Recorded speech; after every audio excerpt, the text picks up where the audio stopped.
오늘은 기도하는 성도의 개척 정신이라는 제목으로 은혜를 나누고자 합니다. 본문의 유다의 후손들과 시므온의 후손들에 관해서 이제 많이 나오고 있습니다. 본문에 이제 유다 지파에 이어서 시므온 지파까지 언급하는 이유는 가나안 땅을 분배할 때에 시므온 지파는 유다 지파 내에서 분배받았기 때문에 소개되어 있습니다. 이제 시므온 지파의 거주를 중요하게 생각하면서 기록한 이유는 다른 지파와는 다르게 시므온 지파는 그들의 자신만의 독립된 땅을 갖지 못했기 때문입니다.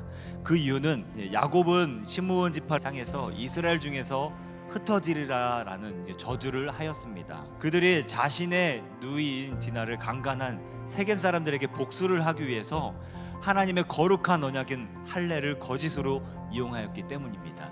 오늘 이 유다 지파와 시므온 지파가 우리에게 주는 두 가지 큰 교훈을 통해서 은혜를 나누고자 합니다. 첫 번째로는 우리는 시련을 참고 견디는 가운데 하나님께 간구해야 된다는 사실입니다. 야베스가 한 기도는 그렇게 특출나고 특이한 기도는 아닙니다. 오늘날 우리도 늘 하고 있는 평범한 기도입니다.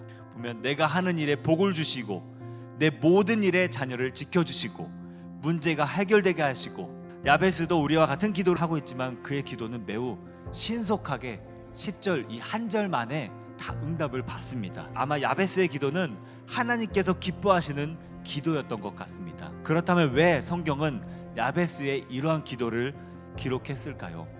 아마 시련과 고통을 극복하고 마침내 존귀하게 된 야베스를 통해 당시에 이스라엘 백성들에게 용기를 주기 위함이었을 것이었습니다. 이스라엘은 오랜 포로 생활로 선민 이스라엘이라는 긍지는 모두 잊어버리고 돌아온 고국을 황폐해졌습니다. 그리고 아직도 주변에는 강대국들이 위협을 하고 있던 상황이었습니다. 포로를 끝내고 돌아왔지만 살아갈 길이 막막했던 것이었습니다. 유다 백성의 조상인 야베스가 딱 이러했습니다.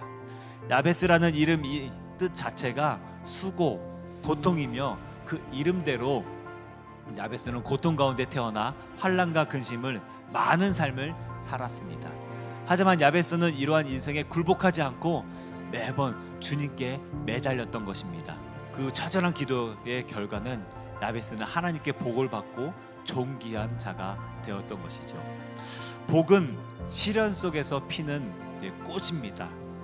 시련의 모진 바람에 굴복하지 않고 복된 근원이 되신 하나님께 간구하고 의지하면 마침내 축복의 꽃을 피울 수 있게 되는 것입니다. 두 번째로 우리는 시므온 지파를 통해서 적극적인 믿음의 정신을 깨달을 수 있습니다. 세겜성의 학살을 주동한 시므온과 레위 지파는 이스라엘 중에서 나누고 흩어지리라는 예언을 받았습니다. 그리고 그 예언대로 가나안 정복 후에 시므온은 독립된 땅을 받지 못하고 유다 지파 가운데서 얹혀 사는 신세가 되었습니다. 하지만 본문 41절에는 히스기야 시대에 시므온 지파는 모우님 사람들을 쳐서 진멸하고 양떼를 먹일 목장을 얻었다고 기록하고 있습니다. 모우 사람들은 에돔 족속의 한 지파입니다. 시므온 지파는 비록 조상들의 죄로 인해 기업을 분배받지 못했지만 다시 하나님 앞에 서서 역경과 시련을 딛고 기업을 차지한 것입니다. 오늘날 우리에게도 이런 시므온 지파의 정신이 요구하고 있습니다. 사단의 세력은 날마다 우리를 죄에서 유혹하고 공격을 하고 있습니다. 하지만 우리는 사단의 영토를 정복하고 그곳에 그리스도의 그 십자가의 깃발을 세우는 사명을 감당해야 할 것을 기억하시기 바랍니다. 시련과 역경이 왔을 때 낙심하고 좌절하는 것은 의지할 하나님이 없는 이방 사람들의 하는 행동입니다. 오늘 우리는 모든 것들을 가능케 하시는 그리스도 예수 안에서 굴복의 기도 정신, 진취하는 개척 정신의 삶을 살아가는 참된 그리스도인이 되셔야만 합니다. 그 그리스도인이 되셔야 한다면 오늘 뜨겁게 기도하시며 진취적인 마음으로 개척 정신의 자세로 하나님의 말씀으로 응답받고 힘있게 기도하시는 여러분들이 되시기를 간절히 소망합니다.